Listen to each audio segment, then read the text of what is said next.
이번 시간은 조세특례제한법상 영세율 제도에 대해서 살펴보도록 하겠습니다. 조세특례제한법상 영세율은 조세 정책적인 목적상 영세율을 적용해 주는 겁니다. 이 부분에 대해서 하나하나씩 이제 살펴볼 건데요. 방산물자가 있을 거고, 그 다음에 군납사기료, 그 다음에 도시철도 건설 용역, 그 다음에 국가 등에 공급하는 건설 용역이 있을 거고, 그 다음에 장애인용 보장구, 그 다음에 농어민에게 공급하는 기자재가 있겠습니다.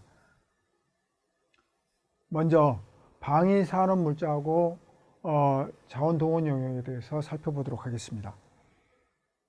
방위산업법에 따라서 지정받은 방산업체여야 합니다. 방산업체가 방산물자를 제공을 해야 합니다. 그래야지만이 영세율이 적용되는 거죠. 마찬가지로 비상대비자원관리법에 따라서 이제 시제품이나 자원동원 영역을 제공했을 경우에도 영세율을 적용합니다. 그렇지만은 방위산업체 간의 상호 간의 거래가 이루어졌다. 상호 간의 거래가 이루어졌다. 그러면은 영세율이 적용이 안 됩니다. 또한 하도급 받아가지고 공급하는 경우에도 영세율이 적용 안 됩니다. 조세특례제한법에서 가장 큰 특징이 있습니다. 원래 과세가 돼야 하기 때문에 그 과세가 돼야 함에도 불구하고 조세 정책적인 목적상 영세율을 적용하고 있기 때문에 하도급을 통해서 그걸 공급했더라. 그러면은 대부분이 과세가 됩니다. 영세율 적용이 안 된다는 거죠. 그 재화 공급 전에 방산업체가 만약에 지정이 취소된 경우에, 왜냐하면 방산업체로 지정된 자가 방산물자를 공급했을 경우에 영세율이 적용되므로 지정이 취소된 경우에는 당연히 영세율이 적용 안 되겠죠. 영세율 첨부 서류는 납품 증명서고 영업 공급 사실 증명 서류가 되겠습니다.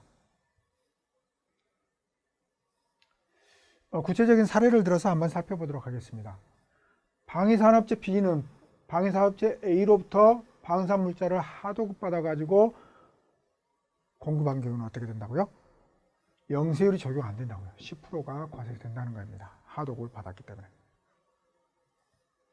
자, 다음으로 도시철도 건설 용역에 대해서 살펴보도록 하겠습니다.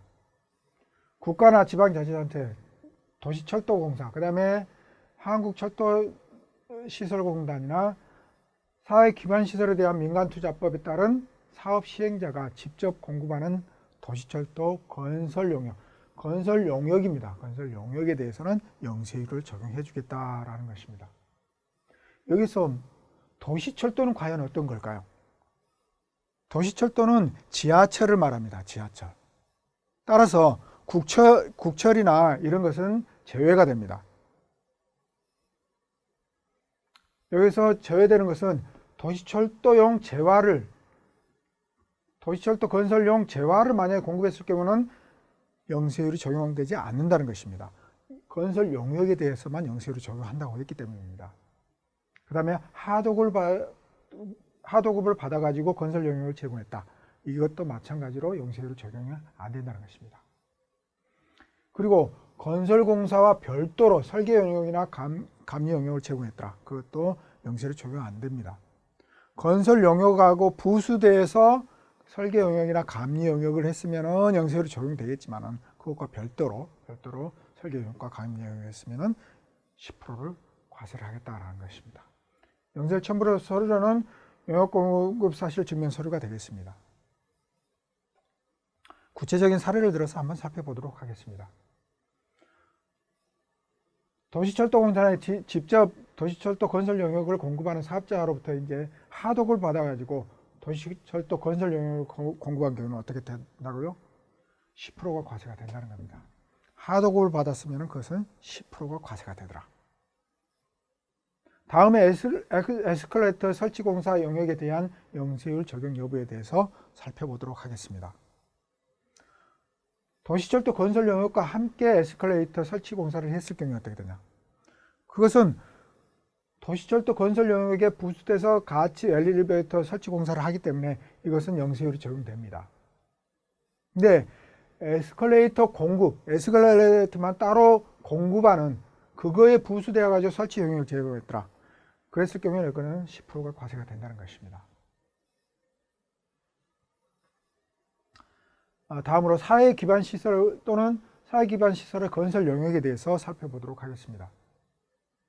민간투자법에 따른 사업 시행자가 부가가치세 과세 사업을 할 목적으로 이제 국가나 지자체에 기부 체납하는 겁니다. 그러니까 시설을 설치를 해가지고 그것을 국가에 기부 체납하는 겁니다. 대표적인 예로 우면산 터널 있죠. 우면산 터널은 만약에 민간 사업자가 민간 투자법에 의해서 시공을 했습니다. 그래가지고 국가에 이제 기부 체납을 하죠. 그랬을 경우에는 영세율을 적용해 주겠다는 것입니다. 단지 면세 사업에 사용하는 것은 과세사 영세율을 적용하지 않고 면세를 합니다. 면세. 한번 기부 체납과 관련돼서 어떤 게 과세이고 과세가 아닌지에 대해서 살펴보도록 하겠습니다. 먼저 사업 시행자 입장하고 그것을 기부 체납 받는 국가나 지자체를 구분해 가지고 한번 살펴보겠습니다. 사업 시행자가 제공하는 것은 그 건설 영역입니다. 만약에 우면산 터널을 뚫었다 그러면 그 우면산 터널을 건설한 그런 건설 영역이 되겠습니다.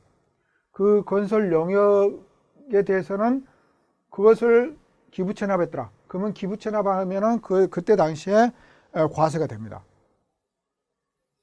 근데 그냥 기부 체납하는 게 아닙니다. 20년, 30년, 50년 동안 그 우면산 터널이나 이런 데 드나드는 차량으로부터 사용료를 받죠. 사용료를 받습니다. 그게 시설관리 운영권입니다. 시설관리 운영권을 국가나 지자체로부터 받는 겁니다.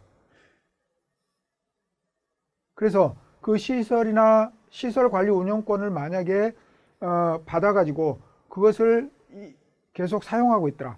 그러면은 국가 입장에서는 뭐죠? 시설의 임대죠. 임대 영역을 제공한 거죠. 기부 체납 받은 거에 대해서. 그래서 그 경우에 이 시설 임대 영역은 과세일까요? 면세일까요?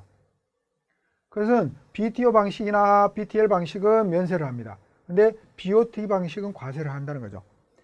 이 BTO나 BTL은 먼저 기부 체납한 다음에 거기서 사용하는 겁니다. 사업 시행자가. 그리고 BOT 방식은 다 사용한 다음에 나중에 기부 체납하는 형식이죠. 그랬을 경우에는 임대료에 대해서는 과세를 하는 거고 미리 기부 체납했다. 그랬을 경우는 그것은 면세를 한다는 겁니다. 그렇지만 사업 시행자가 건설을 해가지고 그것을 용역을 만약에 기부 체납했더라. 그것은 무조건 다 과세를 하는 겁니다. 왜 그렇죠? 원래 국가나 지방자치단체에 무상으로 공급하면 그것은 면세해야 한다고 했습니다. 그렇지만은 이거 경우는 기부 체납이 그냥 공급합니까? 무상으로 공급해 주는 겁니까? 이 시설 이용의 대가를 받는 거죠. 그래서 과세를 한다는 겁니다. 구체적인 사례를 들어서 살펴보도록 하겠습니다. 사회 기반 시설의 건설 영역을 공급하는 경우에 영세율 적용 여부입니다. 철도 건설업자가 민간투자법에 따라서 사업 시행을 했습니다. 그리고 영무시설을 지자체에 기부 체납했죠. 이랬을 경우에 영세율 적용 여부는 한번 살펴보도록 하겠습니다. 기부 체납 방식은 BTO 방식입니다. 먼저 기부 체납한 다음에 사용하는 그런 조건이죠. 철도 건설업자의 영세율 적용 여부는 어떻게 되죠? 철도 건설업자는 이것은 영세율이 적용되겠죠. 민간투자법에 의해서 사업 시행자이기 때문에. 그 다음에 지자체가 시설물을 임대하고 따른 과세 표준을 했습니다. 이것은 면세라는 겁니다. 면세, 과세 표준이 없다는 것입니다. 그 다음에 군납서구일입니다. 군납서구일은 국군 조직법 따른 부대나 기관에게 공급하는 서류규율입니다. 이거에 대해서는 영세율을 적용해 주겠다. 다만 골프장이나 골프 연습장에 공급하는 서류는 제외를 합니다. 영세율 첨부 서류는 납품증명서나 영역 공급 사실 증명 서류가 있겠죠. 그 다음에 장애인 보장구에 대해서 살펴보도록 하겠습니다. 장애인 보장구에 대해서도 영세율을 적용합니다. 그런데 공급받은 자가 장애인 여부에 관계없이 누구한테 받으더라도 장애인 보장구에 대해서는 영세율을 적용한다는 것입니다. 이거 경우는 월별 판매 합표와 영세율 첨부서가 되겠습니다. 다음으로는 농어민에게 공급하는 농축임업용 기자재에 대해서 살펴보도록 하겠습니다. 먼저 이것은 사전 영세율이고 사후 환급제도가 두 가지로 나누어집니다. 먼저 영세율에 들어가는 것은 비료나 농약, 사료 등 농업용 기자재가 되겠습니다. 영세율이 적용되는 것은 경운기 등 그 농업에 사용되는 고유 목적 이외에는 다른 사용이 불가능한 제품에 대해서는 처음부터 영세율을 적용합니다.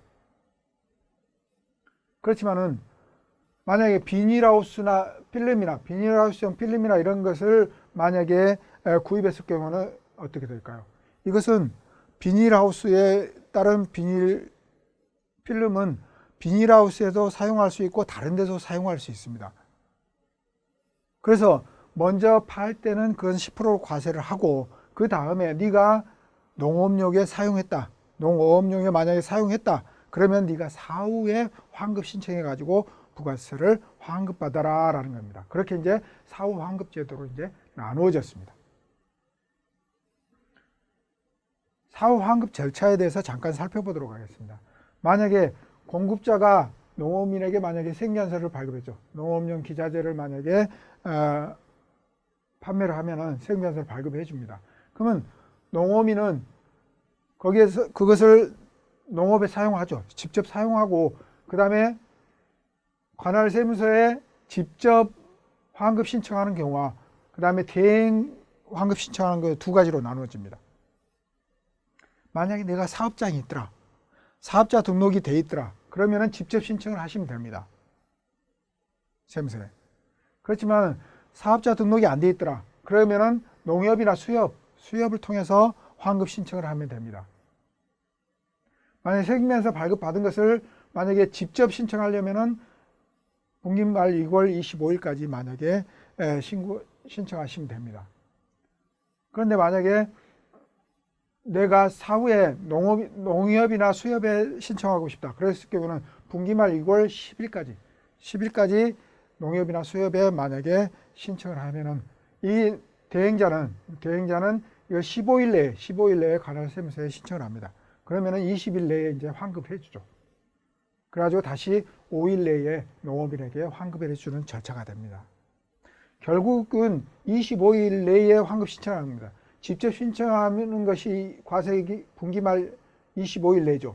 이것도 마찬가지로 최종적으로 15일하고 여기 10일을 합치면 25일 내에 신청을 하는 것입니다. 그러니까 구체적인 사례를 들어서 한번 살펴보도록 하겠습니다. 사료 주식회사가 영농조합법인에게 이제 다음과 같이 사료를 공급한 경우에 영세율 적용 여부는 했습니다. 영농조합법인이 직접 사용할 목적으로 구입을 했다. 그러면 당연히 영세율이 적용되겠죠. 그리고 영농조합법인이 농민에게 재판매할 목적으로 이것을 구입했다. 그랬을 경우는 처음에 10%를 과세를 하고 직접 농업인이 만약에 그것을 농업용에 사용했다. 그랬을 경우는 사후 환급이 되겠습니다. 사후 환급 적용이 되는 것입니다. 그리고 조합원이 영농조합 명의로 만약에 공동구매를 했다. 공동구매를 했어도 이것도 영세율이 적용되겠습니다. 추가로 살펴보도록 하겠습니다. 사례별 부가세 사후 환급에 대해서 묻고 있습니다. 농업용 경영정보에 등록하지 아니한 농민에게 농기구를 공급했답니다. 그랬을 경우에 이 농업인은 사후 환급을 받을 수 있을지가 문제가 된다는 거죠. 근데 농민의 경우에는 반드시 농업용 경영정보에 등록해야지만이 환급이 가능하다고 되어 있습니다. 그래서 이것은 환급이 안 된다는 거죠. 그 다음에 농민이 부직포를 2억 원에 이제 구입했습니다. 그런데 국고보조금을 1억 원을 받았다네요. 그러면 세액연세를 얼마를 받았을까요? 2억 원에 대해서 세액연세를 받았을 겁니다. 그러면은 1억 원, 국고보조금 제한 1억 원에 대해서만 사후 환급을 받아야 할지 아니면 2억 원 전체에 대해서 사후 환급을 받아야 할지가 문제가 된다는 거죠. 전체 2억 원에 대해서 환급을 받는다는 겁니다. 기타 영세율 적용에 대해서 한번 살펴보면요. 이외에 외국인 관광객에게 미용, 성형, 의료 영역에 대해서 부가세 환급하는 특례가 있습니다. 그리고 숙박 영역, 외국인 관광객에게 숙박 영역을 제공한 것에 대해서도 30일 내에 부분에 대해서 부가세를 사후 환급을 해주고 있습니다. 그리고 입국장에서 보세 판매장이 있습니다. 입국장의 보세 판매장에 대해서도 거기에서 공급하는 재화 영역에 대해서도 영세율을 적용하고 있습니다. 그리고 제주도 여행객에게 이제 면세점에서 이제 만약에 구입하면은 그것도 일부를 영세율 적용하고 있죠. 이상으로 조세 특례 제한법상 영세율 제도에 대해서 살펴보았습니다. 수고하셨습니다.